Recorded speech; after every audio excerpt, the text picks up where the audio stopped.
The iPhone 17 Pro Max is a stellar flagship phone based on my testing. You get a more powerful zoom camera, better sustained performance, and the longest iPhone battery life ever, a head-turning design. The iPhone 17 Pro Max is still behind the competition on AI and it's a bit thick and heavy, but overall it is easily one of the best big screen phones yet. The iPhone 17 Pro Max will not be ignored. It sports a love it or hate it design that takes the camera bar across the entire back of the phone, and it comes in a cosmic orange color you can see from space. But this flagship brings more to the party than just a bold new look. That ultra-wide camera bar houses a powerful new 48MP telephoto lens for better zoom shots, and Apple delivers better sustained performance thanks to a new vapor chamber cooling system that enables the blazing A19 Pro chip to keep going strong when you are playing intense games. And in a bigger battery, a less reflective display, and a tougher design on the front and the back, plus a nifty new selfie experience, and you have one of the best phones money can buy. But I have some pretty big complaints too. Here is my iPhone 17 Pro Max's review. The iPhone 17 Pro starts at $1,199 for 256GB of storage, and that price goes all the way up to $2,000 for 2TB of storage. This is the first time Apple is offering 2TB in an iPhone. The iPhone 17 Pro Max is available for pre-orders now, and the release date is September 19. Apple took a risk with the iPhone 17 Pro Max redesign, and I actually think it pays off. What was just a camera bump in the top left corner is now a mammoth camera bar that Apple calls the plateau. Some may not like it, but to me it actually feels more pro. And this area houses more components than before, so Apple could give the Pro Max a larger battery. Apple also ditched the titanium band for an aluminum unibody design because aluminum is lighter and 20x more thermally conductive, and that means the iPhone 17 Pro Max should feel cooler in your hand. The rounded edges of the phone have a soft touch feel to them, making the phone less slippery to hold than the iPhone 16 Pro Max.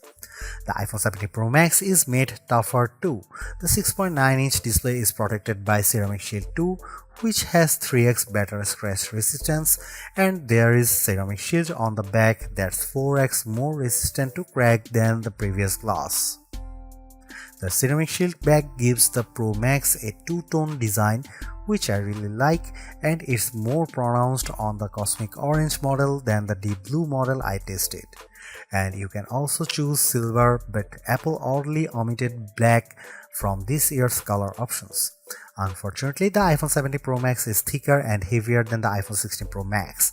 It measures 6.43 by 3.07 by 0.34 inches and weighs 8.22 ounces compared to 6.42 by 3.06 by 0.32 inches and 7.99 ounces. By comparison, the Galaxy S25 Ultra is 6.41 by 3.06 by 0.32 inches and just 7.69 ounces. The new iPhone 17 Pro Max is ready for bright sunny days thanks to a brighter 6.9-inch OLED panel that's rated for 3000 nits of peak brightness, up from 2000 on the 16 Pro Max. There is also an improved anti-reflection layer, which means you'll get less glare on the panel when you are watching movies or surfing the web.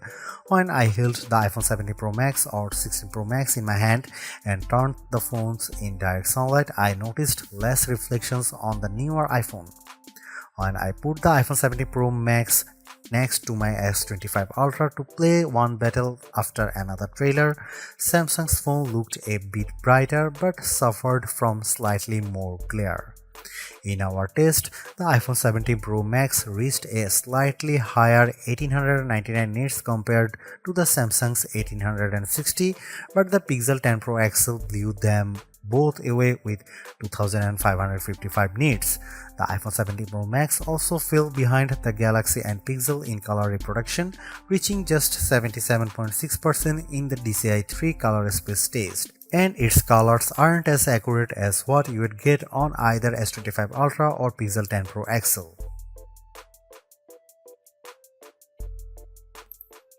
The iPhone 17 Pro Max is now a triple threat with three 48 megapixel cameras including a telephoto zoom with a sensor that's 56% larger that can deliver up to 8x optical quality zoom, and you get an 18 megapixel center stage front camera that can do a very neat trick.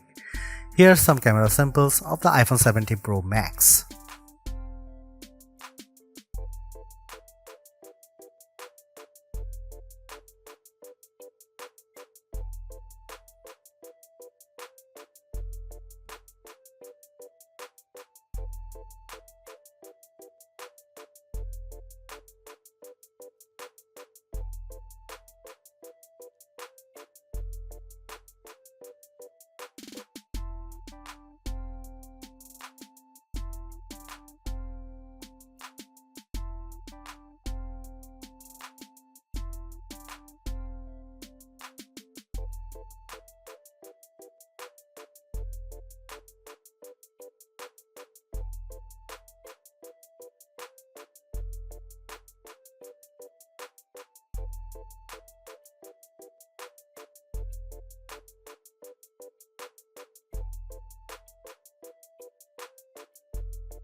The iPhone 17 Pro Max is the phone to get it if you love iOS and you want a big screen and the longest battery life possible.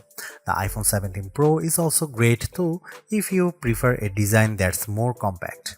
I would personally not upgrade if you have an iPhone 15 Pro Max or iPhone 16 Pro Max. The enhancements aren't compelling enough, but if you are coming from an older iPhone 14 Pro Max, I could definitely recommend stepping up to the new iPhone. You will enjoy a larger and brighter 6.9-inch display on Apple's newer phone, considerably faster performance, a tougher design, longer battery life, a better and smarter center stage front camera, and other perks like audio mix for your videos. And even though there is no true killer Apple Intelligence feature yet, the iPhone 17 Pro Max is in line to get the new and improved Siri when it's finally ready. Is the iPhone 17 Pro Max the best phone overall? I would argue that the Galaxy S25 Ultra is better in some ways, including its AI features and zoom cameras, but if you are in the Apple ecosystem, the iPhone 17 Pro Max will make you happy, extra large camera bar and all.